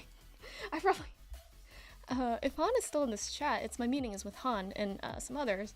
And I can imagine him coming on chat being like, hey, you're coming to our meeting that we have? Oh, that's funny. Okay, hang on. I need to set a timer so I, like, stop streaming. Hey, Han, how's it going? Still have plenty of time. Okay, because, yeah, I saw the time and I was like, wait a minute. I know I have another meeting coming up. Okay. I'm gonna set a timer for about 20 minutes.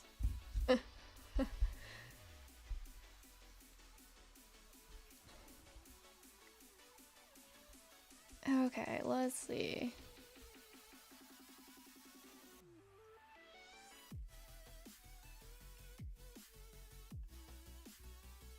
There's still plenty of time, but I do want to get food, is the thing. I can always order food. That's always an option. Okay,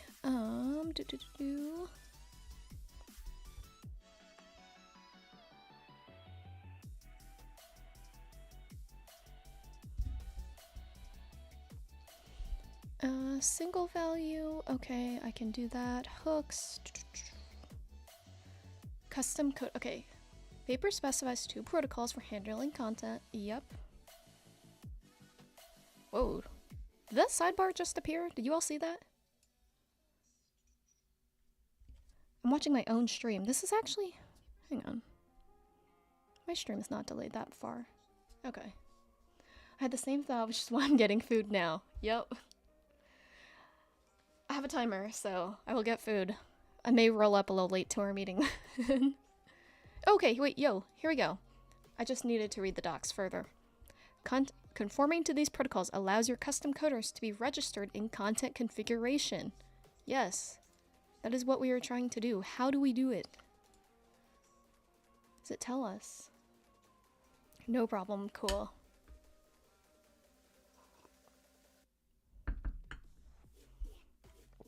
As specified above. Where do you specify it above? I don't see. Oh, here it is. Global lets you change the encoders, decoders, of Vapor used by default. This is useful changing how the entire application parses and serializes data. Yes. Override the global used. Usually done in configure.swift. Yeah.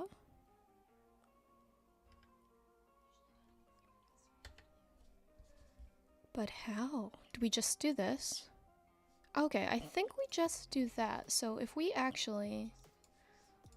Let's look at this. I think we have figured it out. We are almost there. Okay, content configuration dot global.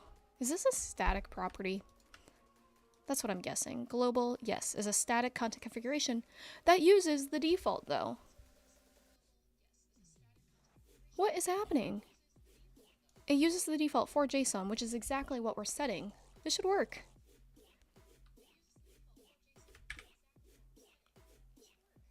Like, that's, you all are saying that, right, as well? This should work. I shouldn't have to be doing anything.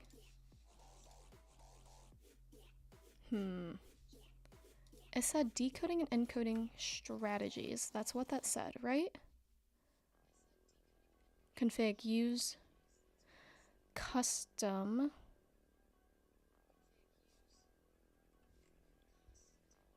Maybe it's not saying the same thing. No. Config.use.encoder. .custom. The custom is that JSON date. Date encoding strategy is... Okay, this should work. But I guess we'll explicitly set it. Unless somebody showing me differently. Content encoder for... Okay, content configuration. That's overriding the encoder. But We can set content, so dot global. Okay, global is a static property, right? That is a type content. Yes, so we would just say content. So this is making a default one, doing that, setting both of them for JSON. Okay, let's try this. Although I feel like this totally should work. We shouldn't have to do this, but we will find out. Okay, run the iOS app. Run that. Expenses, we get that. Hopefully this works, sorta kinda. Let's see.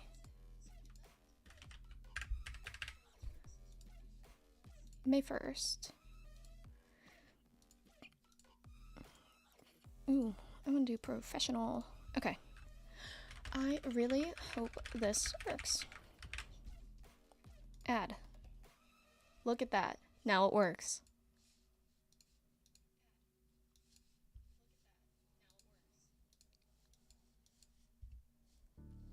Well, okay, it worked. I don't know why this didn't work by default, because it says the custom date would use an ISO 8601, which is what I'm setting. I don't know, that's kind of weird to me, but fine. I'll live. Okay, so we want to do then something similar on that side. Okay, we can do this. We can finish this in time. Okay, so the two things we changed. Okay, hang on. One thing to first check is get rid of the code we had. Okay, now let's try this one more time, because instead of going here and creating that encoder and we set the date encoding strategy manually, we're just creating a new instance of it, and hopefully it does work. Still, I'm not typing something long. We're just gonna type QWERTY. This is gonna be 700. Do May 2nd. Credit card, investment, sure. Add. It didn't work.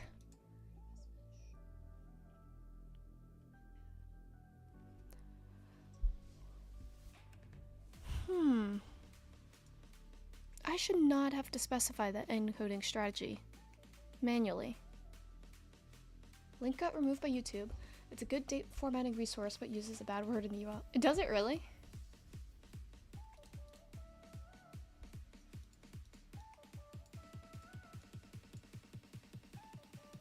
Oh, that's funny.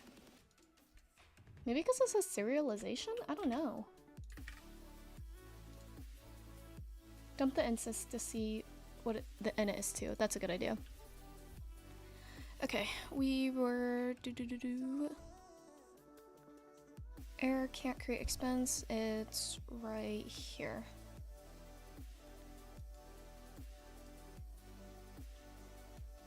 So this is what we're sending. Can't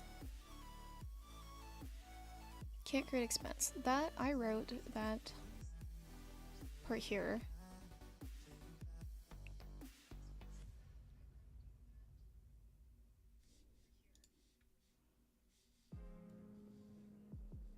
Okay, yeah, this is the error itself.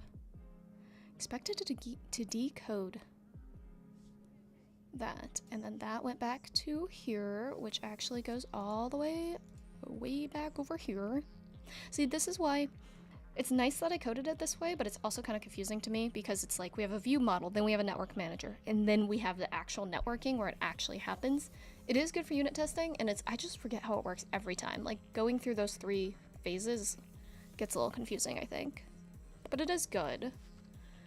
Okay, so expected to decode a string, but found a number instead. So this line is failing. So instead, we could dump. If we dump data, data is still data. What is the thing? We can change this to a string. This. Okay, let's try that. We're gonna add a unicorn in front of it. Rerun this. This one is still fine because I think it is still creating. Yeah, it's still creating the expense because this code is working. We're just not decoding it properly now. Actually, no, this is working in encoding it, but not encoding it the way we want to and the way we're expecting to decode it. So let's do 1, 2, 3, 4. Checking equipment. Please work. Okay, here we go. What just got... Is that what this is? Okay, it's not a string.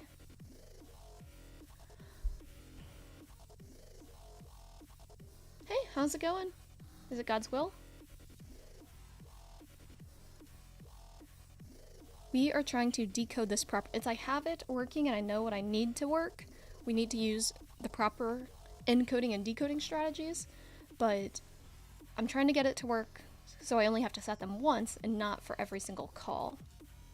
And that is what struggle busing is going on right now.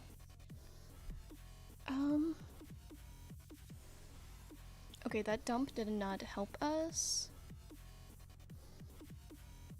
Returned object. Because this is failing.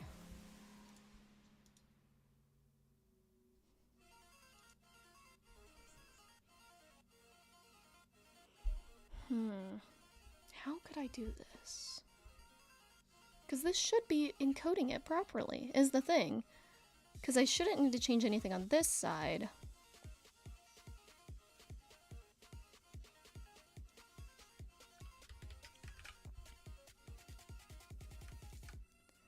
This encoder, why is it not using the ISO encoder?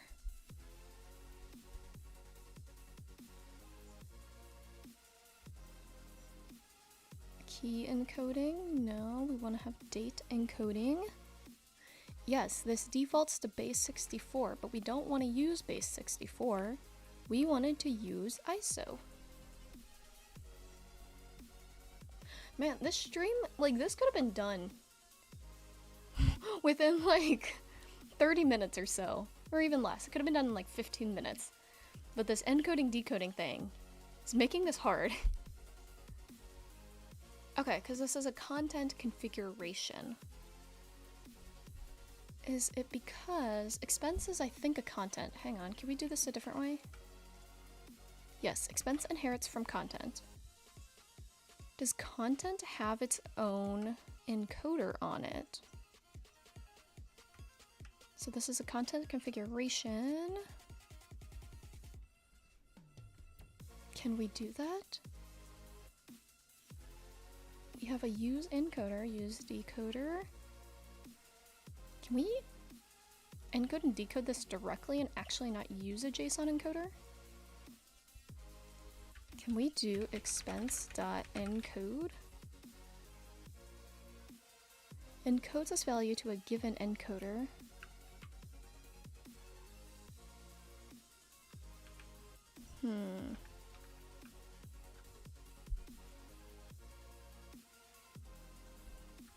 What is this encoder? What is this?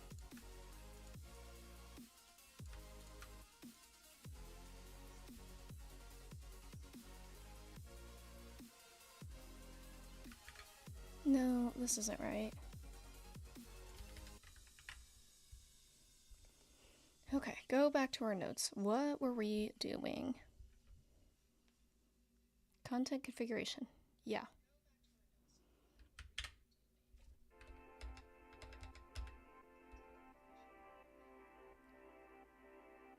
Paper specifies 2 protocols for coders enabling handling content and messages.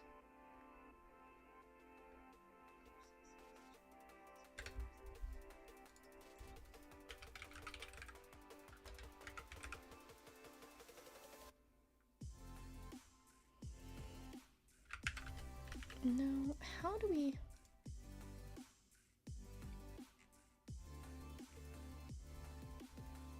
Okay, here we go. Let's look at this. The beginning guide to Vapor 4. Yes, that's what we want.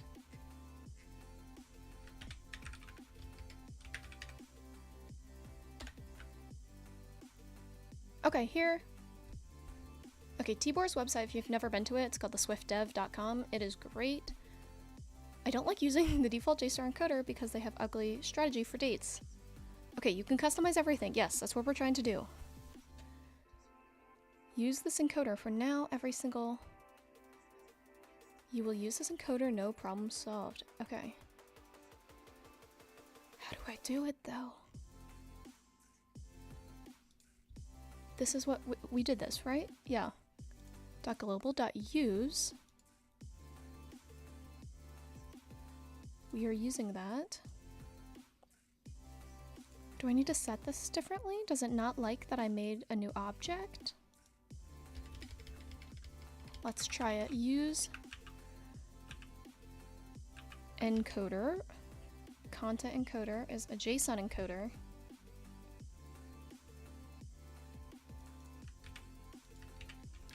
For, let's do .json. Let's do this for both.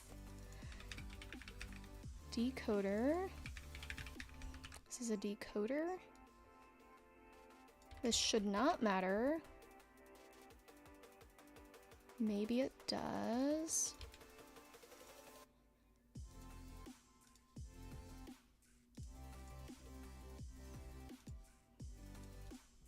Oh man, I'm almost at my time. I need to go eat food. Actually, I don't even know what food I'm gonna have for lunch. Okay, here we go.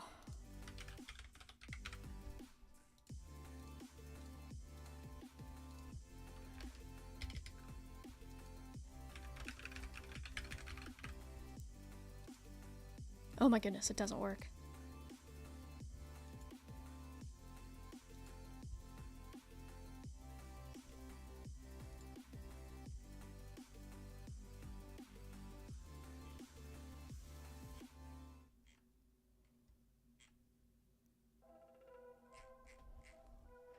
Custom JSON encoding and decoding.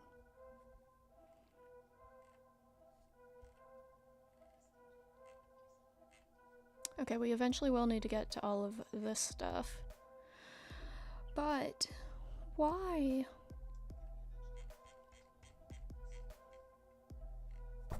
Oops, sorry, hit the mic. We are setting this. Every single JSON object will use this encoder strategy. Will it though? Am I doing this wrong? Here, okay. Clean the project. We are cleaning both projects. Now, let's build this from scratch. If it's still happening, okay, then we can revisit this. So while that is building, because it's going to take a hot second, let's bring up Linear, which is the application I use for tracking all my tasks that are within this project. Let's write, be sure to use encoder and decoder with, if I can spell, with the date decoding / encoding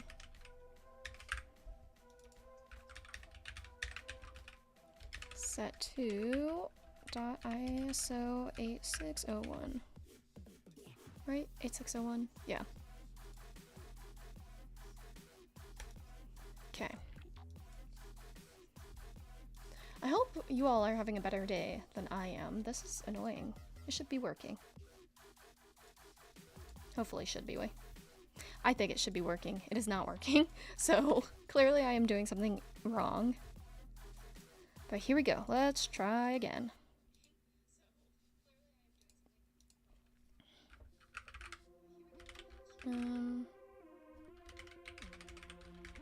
QWERTY.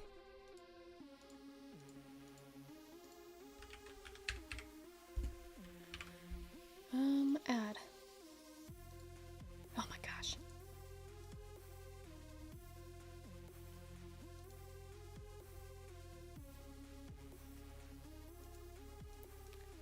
why is it not using that encoding strategy right here?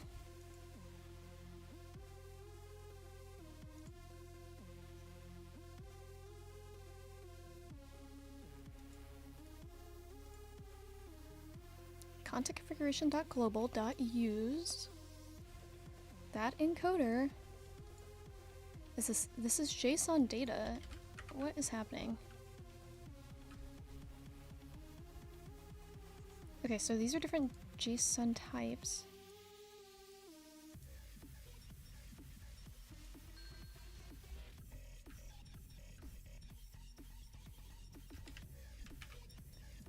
We are sending this as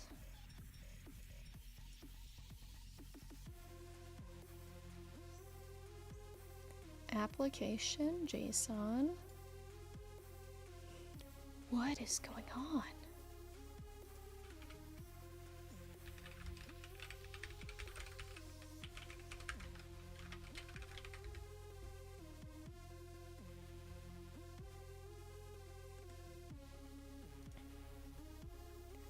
But expects a double. Confirm. Yeah, we're having this issue as well. We know the issue. Let's see what the...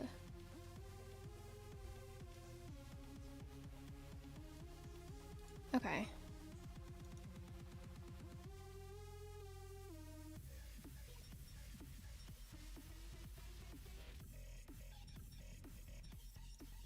Yes, we know that this is what's happening. Why can I not globally set this? What is happening?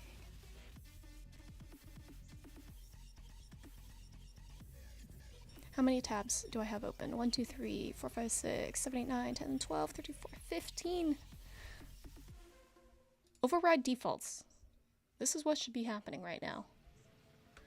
Default encoders used by Vapor's Content API can be configured.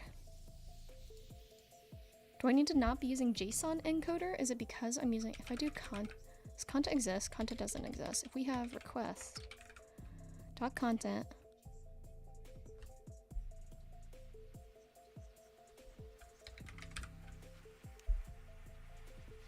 want to encode content.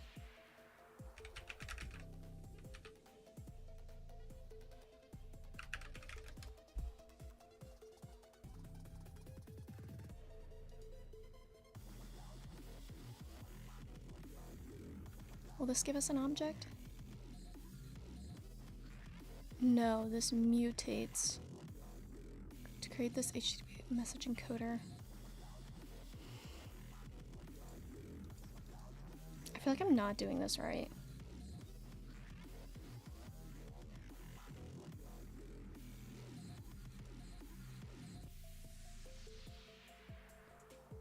Custom response encodable.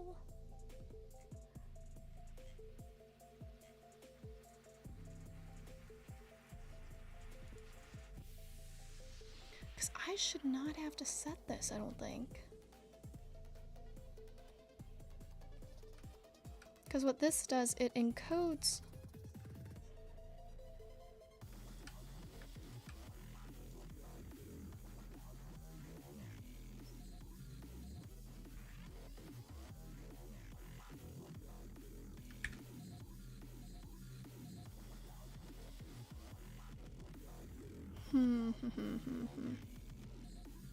If anyone knows, feel free to chime in.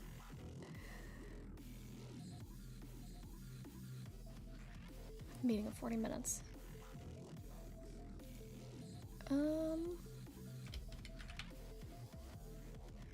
What? I did this and please hold.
Okay, I was looking because I've done this at work before, but I couldn't figure out how. So this is a one-off, yeah, decoding, encoding. We want to set this as global. Why is this not setting as global? What is going on?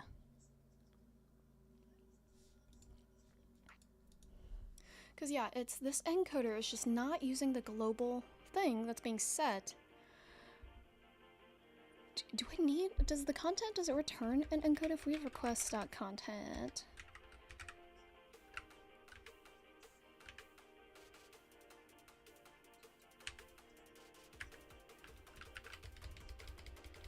So I think this is still using like whatever default JSON decoder or encoder there is. It's not, this is picking up for content, but I feel like this is not doing this correctly. Before encode, after encode, single value,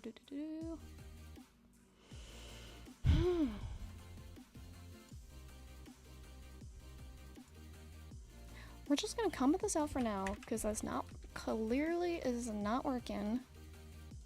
And just write it out, let encoder is equal to JSON encoder.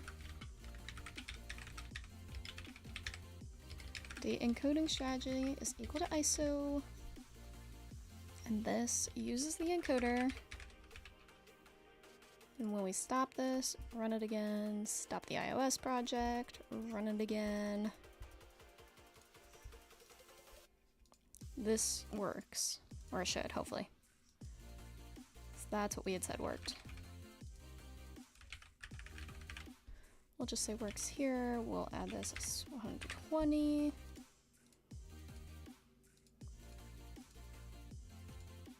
Yeah, that works.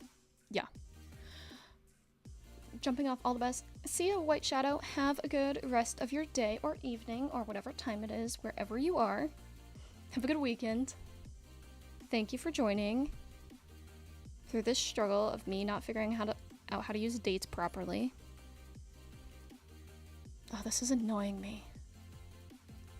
Okay. We'll just do this.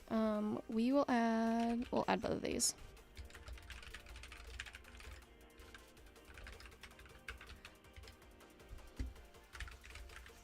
Set using the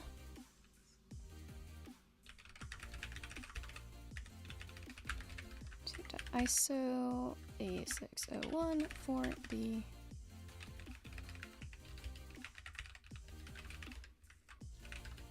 create expenses. Okay.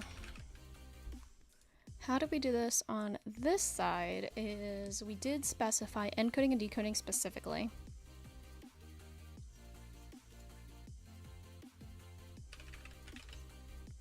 Okay, we created our expense. What is commented out? Oh, we commented out.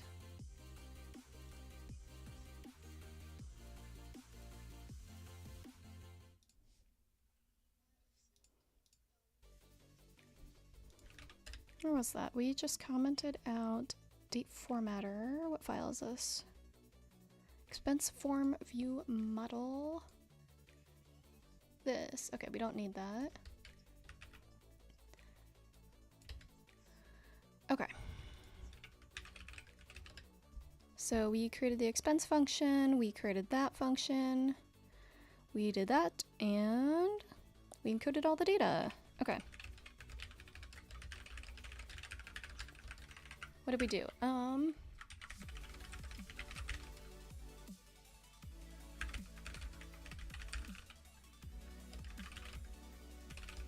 That works. Okay, the last thing, oh my gosh, that took like, and we still have not figured this out, why this doesn't work. So let's see, what should I do? Last part of this, if this succeeds, do we have a thing to dismiss this view? We do not. What is that SwiftUI thing? It's environment.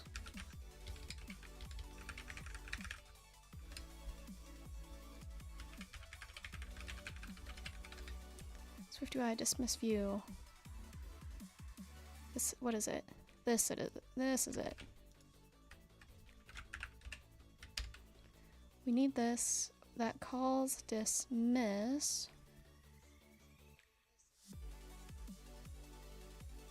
Oh, is this different? Updated for 14.2. Okay. This used to look different. Wait, var dismiss. Ooh, it doesn't like this. Oh no, Paul's code is wrong. Environment / .dismiss var dismiss.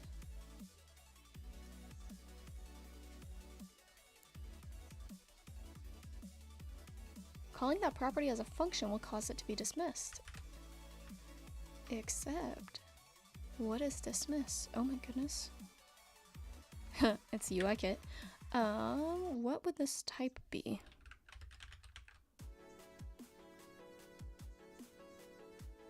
Oh, hang on.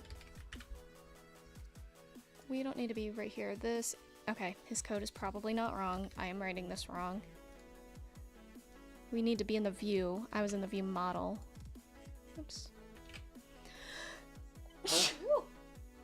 Excuse me. Okay. Here is dismiss, and we don't have an issue. So if we do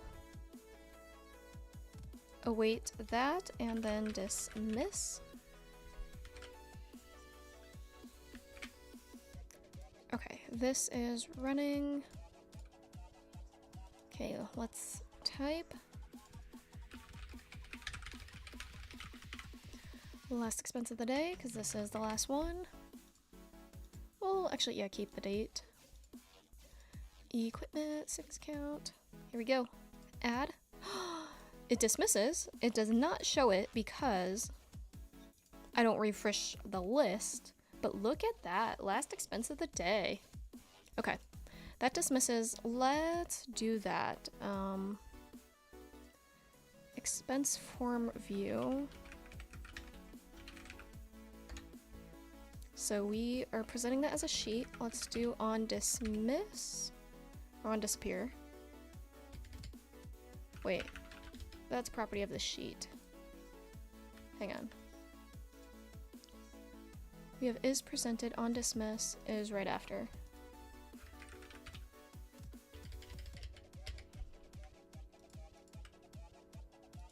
On dismiss is a. Okay, so that is actually right here on dismiss. Is we can call this. But I like trailing closure syntax, so if we do that. Is that it? Is that? No, this looks weird. But I think this does work. Yeah, no, it doesn't like this. This should be. Is it content? No, what did that say? I'm so writing this wrong. Let me just comment this out, rewrite it. Okay, dot sheet is presented on dismiss. There we go. Okay. View model is showing create sheet. There we go. Okay. I was almost there. I just needed a colon and it would have worked. This is expense view for, what did I call this? Expense form view. There we go. And then on dismiss, we want to do task try await view model dot fetch expenses. Hey Vicky, how's it going? Man, you just joined and I'm like about to leave. Like I'm almost done. Because I have a meeting I have to go to. But thanks for stopping by. Can you like my video for me? I'm super late. That's okay. I think, were you exercising this morning? Is that what I saw? I don't know. Ow, just hit my arm. Okay, this is going to be probably, yeah, the last thing I'm about to do.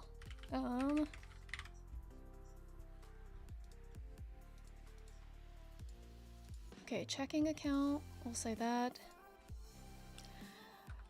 Dismiss after adding expense, and then refresh expenses view. Hit add. Look at that. It dismissed when we hit add and then also refreshed our view for us. You're heading to China for 2 weeks. Oh man. Like the video, thank you. Have fun. Are you gonna go see family? I think I remember you saying that somewhere. Okay, we finally got most of this working. It's not working the way I want just yet, but we will write a note to do that.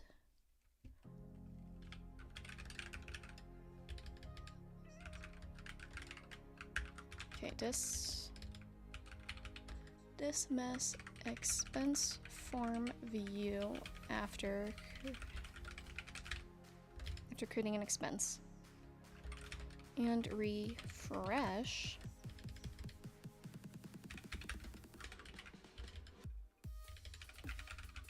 expenses. Okay, there we go. We have done that. That one is up to date. Okay. Your grandma is 100 years old? Oh my gosh, that is amazing.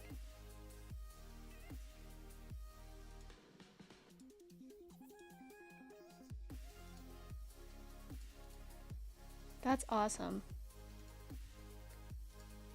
You might live to be 100 too? That is great. Okay, here. I'm gonna turn down the music because I do this every time. So this is going to now be the summary of everything we did. So we were able to go to Expense Tracker. I don't have this running. I'll run it. Run the server. You don't know if you want to eat that, or you don't know if you want to be that old. Need to learn some iOS? Yeah, hit me up. It is super fun. So what we did today was create a bunch of example expenses because we were working on this. We were finally able to click this add button and add a new expense. So if I actually get rid of this because we need to fix that eventually. We did this so you can type something in,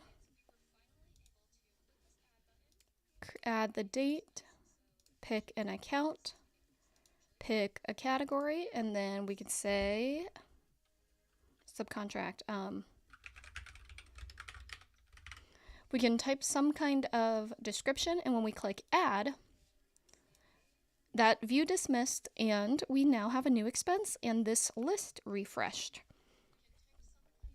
So that is great. That took forever to do because we had to mess with the encoding and decoding date strategies. So we have everything set to ISO, and then we had to make sure on the iOS side we also set this to ISO. I want to try to make this so it's a global setting rather than having to define it every single time because that's really annoying, but we did get it working, so that's good. So that is what we did today. Vicky, I'm so sad that you're joining at the very end, but thank you for coming for a few minutes.